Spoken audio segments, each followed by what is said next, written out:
O'ktam yigitning toleyi kulib, o'zi ko'ngil qo'ygan sohib jamol qizga uylandi.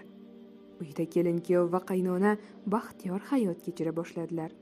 Ammo to'yotgan kunlarda bir-birlaridan aylanib o'rgilib o'tirgan qaynona kelin orasidan olamushuk o'tdimi? O'zaro munosabatlari soviy boshladi.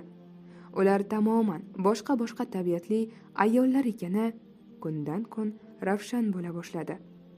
Shu sababdan arzimagan narsalar ustidan ham g'avg'o chiqaraverdi. Kuyov esa onasi va ayolining o'rtasida qolib siqila boshladi. O'zini baxtsiz kimsadek his qildi.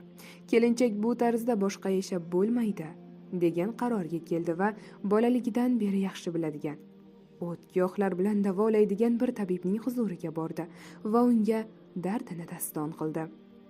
Keksa tabib qaynonaning zaharlanganini sezib qolmasin deya giyohlardan bir nechasini aralashtirib berdi. Bu aralashmadan ozginadan 3 oy davomida har kuni qaynonaning ovqatiga qo'shib ber.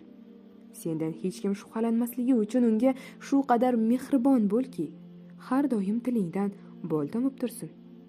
Ovqatni ham faqat uning istaganlarini bor mahoratingni ishga solib tayyorla.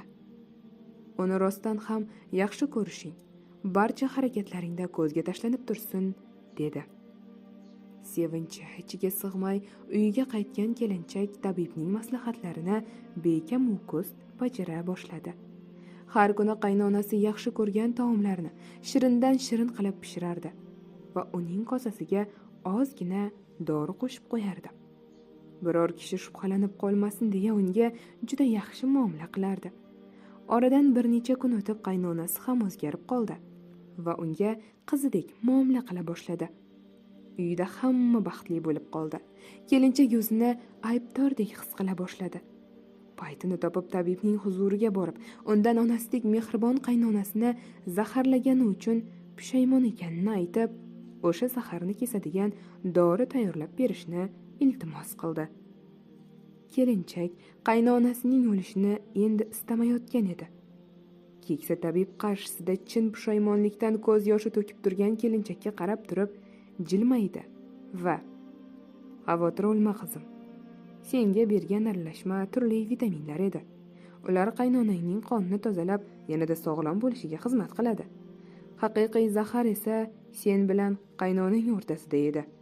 Sen unga shirin muomala qilib boshlanganingdan so'ng u ham o'zgardi va tilining uchiga kelib turgan zaharni sevgiga almashtirdi.